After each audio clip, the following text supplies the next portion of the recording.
दोस्तों 5 अप्रैल 2016 को व्हाट्सएप ने एंड टू एंड एन्क्रिप्शन के फीचर को अपने प्लेटफॉर्म पर कम्प्लीटली रोल आउट किया, जिसके साथ सिक्योर कम्युनिकेशन की फील्ड में एक बहुत बड़ा रेवोल्यूशन आया।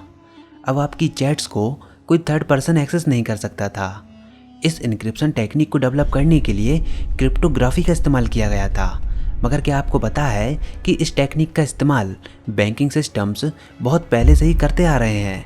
इनफैक्ट वेबसाइट की सिक्योरिटी प्रोटोकॉल्स, क्रिप्टो करेंसीज के transaction, digital signatures, VPNs, email encryption जैसी कई जगहों पे ये टेक्निक लिमिटेड रिसोर्सेज इस्तेमाल करते हुए भी फास्ट और हाई सिक्योरिटी देती है।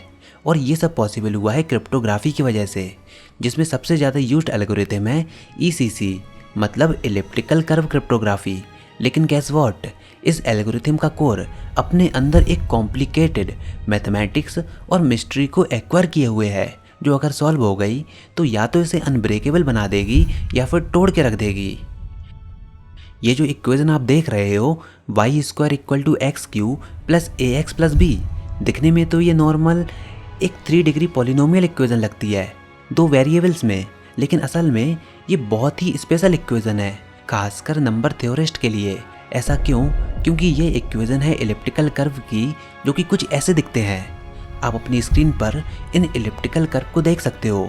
अगर एक सिंप्लीफाइड तरीके से देखा जाए तो एक इलिप्टिकल कर्व एक स्मूथ और वेवी शेप का होता है, जो एक खींचे हुए लूप की तरह दिखता है। अब दोस्तों, इन कर्व्स के बारे में एक खास बात ये है कि ये बहुत ही खूबसूरती से 2 इम्पॉर्टेंट प्रॉपर्टीज़ को एक साथ कैरी करते हैं। ये ऐसे वैरायटीज़ हैं जो कि अबेलियन ग्रुप भी होते हैं। ऐसी प्रॉपर्टी वाले मैथमेटिकल ऑब्जेक्ट को हम अबेलियन वैरायटी कहते हैं। In fact elliptical curve simplest mathematical object हैं जो कि अबेलियन वैरायटीज़ होते हैं। अब दोस्तों, ये ग्रुप्स और वैरायटीज़ क्या होती हैं, चलिए इनको हम डिटेल में जानते हैं। वैसे ग्रुप्स के बारे में आपने मैथमेटिक्स में पढ़ा ही होगा, लेकिन फिर भी चलिए इसको ब्रीफली समझने की कोशिश करते हैं। तो ग्रुप्स किसी भी चीज़ का ऐसा सेट होता है जो कि 4 बेसिक प्रॉपर्टीज़ को सेटिस्फाई करता है, जिसमें से पहली प्रॉपर्टी है क्लोजर। तो अगर कोई भी सेट क्लोजर प्रॉपर्टी को सेटिस्फाई करता है, तो अगर हम उस सेट के 2 एलिमेंट्स को कंबाइन करें तो रिजल्ट हमेशा उसी सेट का कोई एलिमेंट होता है। जैसे अगर 2 इंटीजर्स को हम ऐड करें तो आंसर हमेशा एक तीसरा इंटीजर ही होगा जो कि उस सेट को बिलोंग करेगा। तो हम ये कह सकते हैं कि एडिशन के रिस्पेक्ट में set of integers closure property को सेटिस्फाई करते हैं। दूसरी प्रॉपर्टी है आइडेंटिटी। तो उस सेट में एक स्पेशल एलिमेंट होता है जो किसी भी दूसरे एलिमेंट के साथ कंबाइन होने पर उसको बदलता नहीं है। जैसे इंटीजर के सेट में 0 को अगर आप किसी भी इंटीजर के साथ ऐड करोगे तो इंटीजर में कोई भी चेंज नहीं आएगा। तो मतलब आइडेंटिटी ग्रुप की एक ऐसी प्रॉपर्टी है जो कि ये बताती है कि आपके सेट में एक एलिमेंट ऐसा होगा जिसका ऑपरेशन अगर आप सेट में मौजूद किसी भी एलिमेंट के साथ करते हो तो वो एलिमेंट चेंज नहीं होगा। ऐसे ही तीसरी प्रॉपर्टी है इनवर्स। तो इनवर्स प्रॉपर्टी ये कहती है कि उस सेट में हर एलिमेंट का एक अपोजिट होता है जो उसको कैंसिल कर देता है और रिजल्ट में आइडेंटिटी एलिमेंट को ले आता है। जैसे कि इंटीजर के केस में हर इंटीजर का नेगेटिव इंटीजर होता है। तो अगर आप किसी इंटीजर का ऑपरेशन नेगेटिव इंटीजर के साथ कराते हो तो आपको आंसर में आइडेंटिटी मिलेगी, और यहाँ पर आइडेंटिटी क्या है? 0। जैसे 1 का इन्वर्स होता है -1, तो जब आप 1 में -1 को ऐड करोगे तो आपको आइडेंटिटी मिलेगी यानी कि 0, क्योंकि 0 एक एडिटिव आइडेंटिटी है। ऐसे ही आखिरी प्रॉपर्टी है एसोसिएटिविटी। चाहे हम सेट के एलिमेंट को किसी भी तरीके से ग्रुप करें, लेकिन फाइनल रिजल्ट हमेशा सेम होगा। जैसे कि अगर हम इंटीजर एडिशन के केस में 2 + 3 + 5 लिखें तो उसका रिजल्ट भी वही होगा जो 2 + 3 + 5 का होता है। यहाँ पर आप ब्रैकेट का ध्यान दीजिए, मतलब a + b + c = a + b + c, ये एसोसिएटिव प्रॉपर्टी होती है। और अगर ये कॉम्बिनेशन रूल कम्यूटेटिव भी है, मतलब कि ऑपरेशन में पहले कौन सा एलिमेंट लिखा गया उसके ऑर्डर मैटर ना करे, तो ग्रुप अबेलियन होता है, नहीं तो उस ग्रुप को हम नॉन अबेलियन बोलते हैं। मतलब ग्रुप होने के लिए 4 प्रॉपर्टी सेटिस्फाई होनी चाहिए: क्लोजर, आइडेंटिटी, इनवर्स और एसोसिएटिव। लेकिन अगर कोई ग्रुप एक एक्स्ट्रा प्रॉपर्टी को सेटिस्फाई करता है जो कि है कम्यूटेटिव प्रॉपर्टी, तो उस ग्रुप को हम अबेलियन ग्रुप कहेंगे। जैसे कि 2 + 3 और 3 + 2 दोनों एक ही बात हैं, क्योंकि एडिशन कम्यूटेटिव होता है, दोनों सेम रिजल्ट देंगे। लेकिन वहीं अगर हम मैट्रिक्स मल्टीप्लिकेशन में देखें तो AB और BA दोनों अलग अलग रिजल्ट देंगे, अगर A और B दोनों दो अलग अलग मैट्रिक्स हैं। तो दोस्तों ये तो था ग्रुप्स का इंट्रो। अब बात करते हैं वैराइटीज़ की। वैराइटीज़ ऐसे शेप्स होते हैं जो किसी अलजेब्रिक पॉलिनोमियल इक्वेशन से रिप्रेजेंट किए जा सकते हैं। ये वैराइटीज़ अलग अलग डायमेंशन में एग्जिस्ट कर सकते हैं। इलिप्टिक कर्व्स एक एग्जाम्पल हैं जो वन डायमेंशनल अलजेब्रिक वैराइटीज़ हैं, क्योंकि ये एक पॉलिनोमियल इक्वेशन को सेटिस्फाई करते हैं और सिंगल डायमेंशन में एग्जिस्ट करते हैं। हायर डायमेंशनल वैराइटीज़ भी एग्जिस्ट करती हैं, पर बेसिक कंसेप्ट वही रहता है।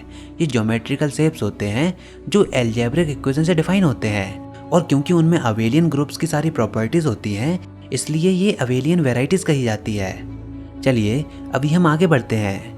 मैथमेटिशियंस जैसा कि आप जानते ही हैं कि वो हर इक्वेशन के सॉल्यूशन को एस्टिमेट करने में हमेशा ही इंटरेस्टेड रहते हैं, खास करके रैशनल सॉल्यूशंस को।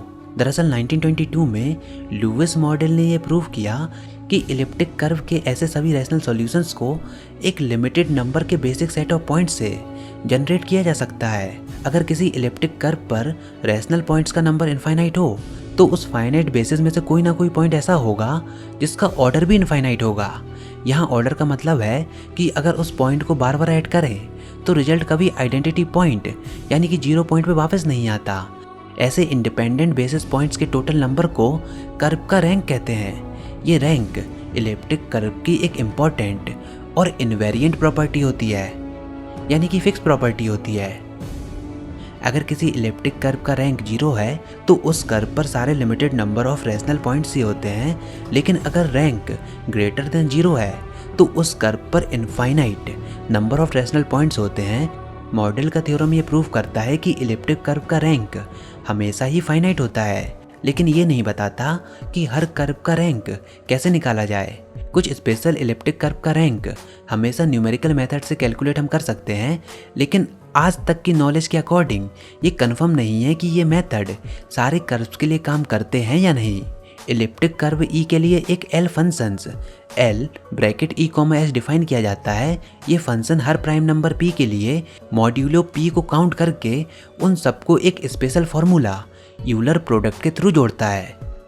अब इलिप्टिक कर्व पर रैशनल पॉइंट ढूंढना एक टफ प्रॉब्लम है, लेकिन अगर कर्व को किसी प्राइम नंबर P के मॉड में रिड्यूस करके देखा जाए तो ये कंसेप्चुअली ईजी होता है, क्योंकि इसमें चेक करने के लिए लिमिटेड ऑप्शन होते हैं। लेकिन जब प्राइम नंबर बहुत ज़्यादा बड़ा होता है तो कंप्यूटर्स के लिए भी ये कैलकुलेशन स्लो और हैवी हो जाती है। तो अभी अर्ली 1960s में पीटर सोर्नटेन-डायर और ब्रायन ब्रिज ने कैम्ब्रिज यूनिवर्सिटी के EDSAC-2 कंप्यूटर का इस्तेमाल करते हुए इसी अप्रोच को फॉलो करके पॉइंट्स NP को काउंट किया उन कर्व्स के लिए जिनका रैंक ऑलरेडी नोन था।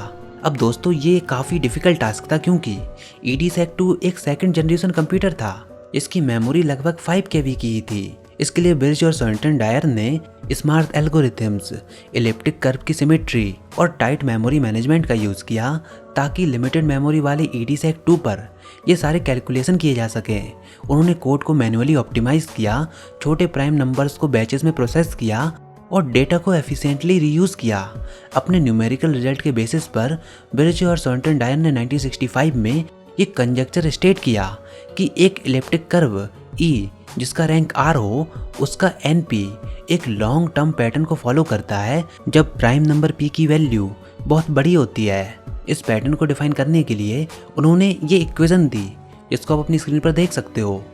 अब शुरुआत में आइडिया थोड़े वीक ट्रेंड पर बेस्ड था, जो ग्राफ में दिख रहे थे, लेकिन टाइम के साथ साथ न्यूमेरिकल एविडेंस स्ट्रांग होता गया। इस रिसर्च के चलते उन्होंने एक जनरल कंजक्चर कंक्लूड किया, वो ये कि कर्व का L function L bracket E, S जब S इक्वल टू 1 होता है तब उस पॉइंट पर उसका रैंक 0 ऑर्डर का होता है। ये उस टाइम के लिए काफ़ी विजनरी आइडिया था, क्योंकि उस समय L फंक्शन का एनालिटिक कंटिन्यूशन सिर्फ उन कर्व के लिए ही प्रूव हुआ था जो कॉम्प्लेक्स मल्टीप्लिकेशन को एग्जिबिट करते थे, और वही कर्व्स मेनली न्यूमेरिकल एग्जाम्पल्स के सोर्स थे। यहाँ एक बात नोट करने वाली है कि कुछ लोगों के नज़रिए से L फंक्शन का रेसिप्रोकल यानी कि उसका उल्टा स्टडी करना ज़्यादा नेचुरल माना जाता है। ऐसे केसेस में जीरोस की जगह पर पोल्स को ऑब्जर्व करना पड़ता है। अभी सिंप्लीफाइड तरीके से देखा जाए तो BSD कंजक्चर ये कहता है कि अगर आपके पास एक इलिप्टिक कर्व है और आप ये जानना चाहते हो कि उस पर कितने रैशनल पॉइंट्स हैं, तो कंजक्चर के हिसाब से इस कर्व से लिंक्ड एक special math function L function अगर एक स्पेसिफिक पॉइंट पर 0 हो जाता है तो ये कितनी बार 0 होता है वो बताता है कि कर्व पर कितने इंडिपेंडेंट रैशनल पॉइंट्स हैं, यानी कि उसकी रैंक।